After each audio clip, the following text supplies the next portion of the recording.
Imagínate este escenario hipotético, esperando de que realmente sea hipotético.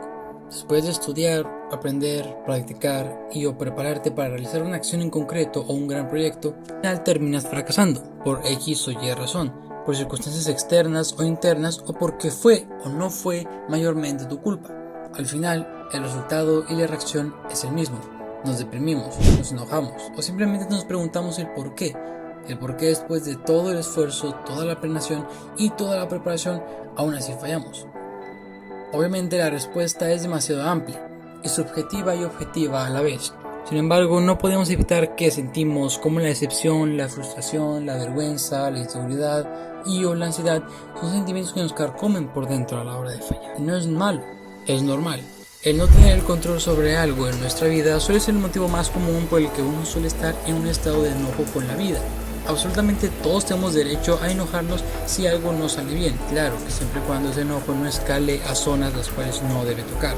Pero en general es normal el enojarse o tener un bajón de ánimo debido a esto. Todo esto acompañado por varios comentarios del tipo debiste haberte esforzado más, por poco y lo lograbas o no diste lo mejor de ti. Y sí, es estresante. Sin embargo, hay algo de lo que ellos ni tú ven realmente, el cual te explicaré después. Pero muchos de esos comentarios son muy superficiales y vacíos. Y no creo que haga falta explicar el por qué la superficialidad trae consigo demasiados dogmas, porque en realidad es algo lo cual muchos no ven debido a los sesgos. Bien, muchos dicen que parte de la tristeza es porque nos vemos de una manera sesgada y no podemos o no queremos vernos en toda nuestra totalidad y darnos cuenta de todos nuestros atributos y virtudes. Pero regresando al estado de enojo, ese algo del que te iba a explicar es el siguiente. No eres tus victorias ni tus derrotas. Te voy a dar un ejemplo.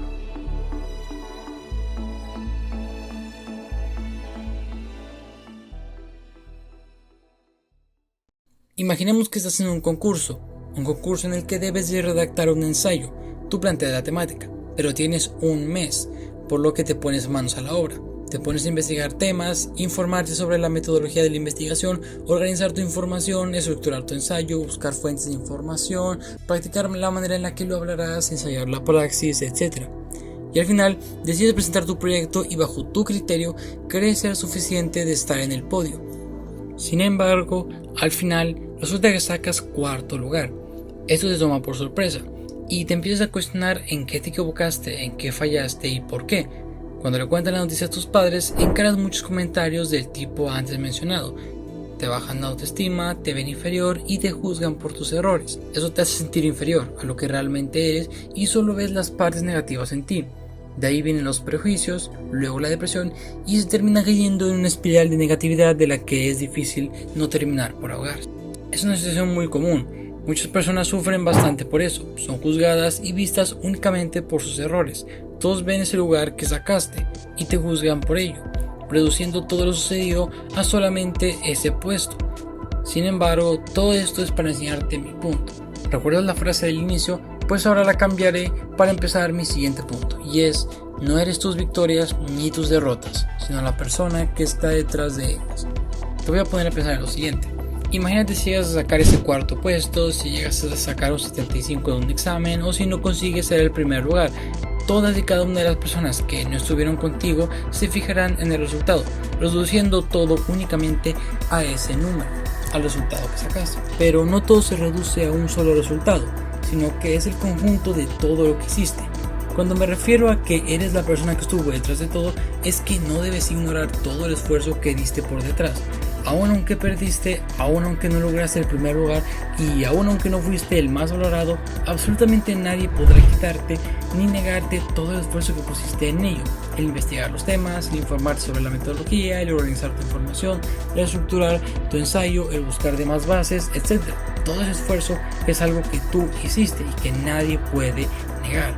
Muchos miran la posición en la que te quedaste, pero más bien porque ellos no estuvieron detrás de todo lo que hiciste, ni te apoyaron. No vieron por cuánto trabajaste, por cuánto estudiaste y cuánto te esforzaste. Ellos no vieron todo el proceso por el que pasaste, más que únicamente la parte más superficial. Y a menos de que no hayan estado contigo en el proceso, te juzgarán en base a ello. Pero muchos no verán y mucho menos sentirán todo por lo que pasaste. Regresando al ejemplo anterior, si juzgáramos únicamente por el resultado, estaríamos siendo muy reduccionistas y simplistas.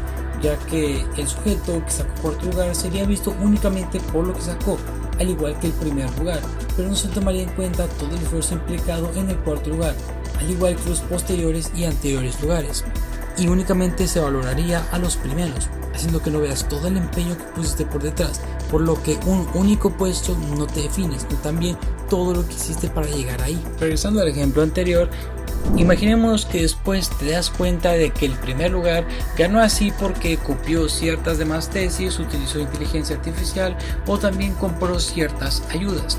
Después de eso, realmente te frustra el cómo alguien que quizás no se esforzó tanto llegó a sacar un mayor lugar, puesto que así como en la vida real suele pasar. El primer lugar sería únicamente alabado por su lugar, a pesar de no saber si se esforzó realmente para esa posición a comparación de otros. Y digo, esto se puede extrapolar a muchas situaciones, desde el que hizo trampa en un examen hasta el que saboteó y robó el trabajo de los demás para quedar bien, por lo que él no aprendió realmente el cómo hacerlo bien y el cómo aprender, a diferencia de los otros, que a pesar de no haber conseguido el mayor puesto, aprendieron el qué hicieron mal y cómo corregirlo, a su vez de qué hicieron bien y cómo repetirlo. Claro, si es que lo hicieron. Por lo que sí, el primer lugar no siempre es el mejor, y el último no siempre es el peor. Aún aunque pierdas el primer puesto, no realmente significa que perdiste todo, puesto que ganaste mucho en el camino. Por ejemplo, para muchos el resultado del dibujo de un artista es lo más importante, pero para él lo es el proceso. Quizás no fue el mejor, pero en el desarrollo identificó qué hizo mal, se planteó varias cuestiones, logró identificar las cosas en las que puede mejorar y al final le puso más empeño en el proceso para dar un buen resultado. Él se enfocó más en eso, porque uno pasa la mayor parte del tiempo en el desarrollo, no en el final, y eso es algo que no se puede negar que pasaste. Al final es solo el objetivo, pero el proceso es el camino, y ahí es donde está el esfuerzo, en donde pusiste en práctica tus conocimientos, experiencias y aptitudes. Eso es lo que importa, porque ahí está la persona que estuvo la mayor parte del tiempo poniéndose a prueba. Ahí está tu verdadera persona. Sin embargo, todo esto no acaba aquí, puesto que sí, el proceso es lo más importante, esencialmente en lo que aprendiste de este. Sin embargo, hay un factor que no debemos ignorar, y para eso voy a agregar algo más a la frase constante de este video, y es la siguiente: no eres tus victorias ni tus derrotas, sino la persona que está detrás y delante de ellas. Y es que no solo se trata de todo lo que hiciste, sino que también de lo que vas a hacer después. Regresando al ejemplo de antes, el que sacó cuarto lugar, a pesar de esforzarse, reconoce que se equivocó, en qué erró, cómo solucionarlo, qué hizo bien y cómo volver a hacerlo. Y si lo vuelve a intentar, es más probable que saque un mejor puesto la próxima vez. En cambio, aquel que plagie o hizo trampa no podrá hacer mucho para la próxima vez, ya que no aprendió de ningún error ni logró tomar un logro como referencia, por lo que si se queda con únicamente ese logro por orgullo, difícilmente progresará. Aunque también hay una segunda respuesta un poco más común, y es que aquel que sacó cuarto lugar puede ser consumido por un sentimiento de vacío e inferioridad, el cual le puede conllevar a la inacción y por consiguiente no llegar a un mayor potencial. Por lo tanto, es muy beneficioso el ver cómo fue nuestro proceso, el ver que ahí estuvo el verdadero nosotros, el ver que realmente nosotros hicimos todo eso. Sin embargo, no debemos de rendirnos por completo, ya que aunque fracasemos o ganemos, todavía tenemos que seguir, todavía hay que avanzar. Hay que ver qué debemos repetir y qué debemos evadir, ya que como dije, no todo se reduce al solo resultado, y no es únicamente lo que hicimos bien y mal para llegar hasta allí, sino que además el ver qué haremos con el resultado, debemos aprender del proceso que nos conllevó a ello y continuar. Pero hay algo que inevitablemente hay que aclarar, y es que te equivocaste. Si sacaste un bajo resultado, puede haber sido en parte porque algunos hicieron trampa, pero inevitablemente hubo muchos que lo hicieron mejor que tú. Alguien se preparó más, alguien procesó las cosas mejores, alguien tenía más recursos, etc. Si adjudicamos el éxito de los demás a que todos hicieron trampa o estaban en mejores circunstancias, sería echarle la culpa a todos los demás menos a ti, ya que sí, pudo haber personas que parcial o totalmente se jactaron del esfuerzo de los demás para llegar a donde están, pero así como dije en un inicio que no podemos ser reduccionistas con valorarnos únicamente con nuestro resultado, tampoco podemos serlo en reducir el éxito de los demás a técnicas maliciosas y tramposas, al igual que creer que todo el que le vaya bien fue porque le causó mal o evitó el éxito a alguien más, ya sea directa o indirectamente. Eso sería hipócrita. Si en un examen tú sacas 7 y varios otros sacan 9, es irrealista pensar que todos y cada uno de ellos hicieron trampa. Si te esfuerzas y estudias, sacarás una mayor calificación, algo inevitable. Por supuesto, siempre habrá personas que sabotearán, se aprovecharán del esfuerzo de los demás y tendrán ventajas sociales o económicas, pero tampoco podemos decir que todos nuestros fracasos son debido al éxito de otras personas e invalidar el esfuerzo de otros. Recuerdo bastante que en una ocasión, en pandemia, en una clase en línea, una maestra calificó con 6 un trabajo de un equipo ajeno al mío, ya que tenía una buena estructura, pero los temas no eran los correctos ya que no se fijaron muy bien en las instrucciones. Uno de los compañeros alzó la voz reclamando el que eso no era justo y que se les debía considerar mayor calificación por su esfuerzo y empeño que pusieron en el trabajo. Curioso que hubiera dicho eso considerando la calificación que obtuvo. Me pareció una justa considerando las instrucciones que no se tomaron en cuenta.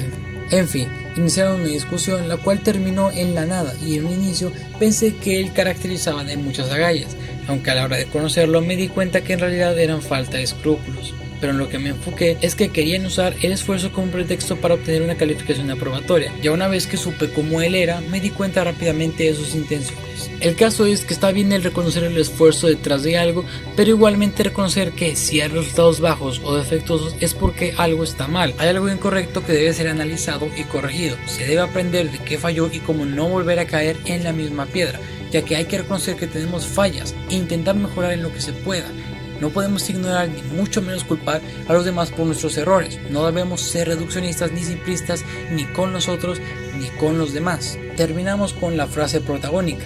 No eres tus victorias ni tus derrotas, sino la persona que está detrás y delante de ellas. Primero, no debemos reducirnos únicamente a un resultado. Las demás personas lo hacen, pero porque ellas no estuvieron en el proceso de realización, por lo que es fácil juzgar. Pero tú estuviste en todo ese proceso, por lo que es algo por lo que pasaste y debes de mínimamente reconocer que hiciste mucho para avanzar, al igual de que no debes detenerte si las cosas salen bien o mal, debes de aprovechar sin importar cuán sea el resultado, no ser conformistas con esas victorias, como al igual no victimizarnos y o infravalorarnos por algún fracaso. Hay que actuar antes y después de cualquier final, aunque eso sí, sin usar el pretexto del esfuerzo para descolgarse de nuestras responsabilidades y culpar a los demás de nuestros errores. Les voy a decir algo, nunca permitan que un solo momento significativamente triste o terrible en su vida define el valor y el motivo de toda su existencia, ya que el mérito de cada persona nunca se establece definitivamente en un solo momento único y específico, sino que se establece acumulativamente a partir de todas las acciones del viaje de la vida. Aprendamos a valorarnos por lo que somos, haciendo introspección por completo sin caer en sesgos cognitivos. Espero haberte sido útil.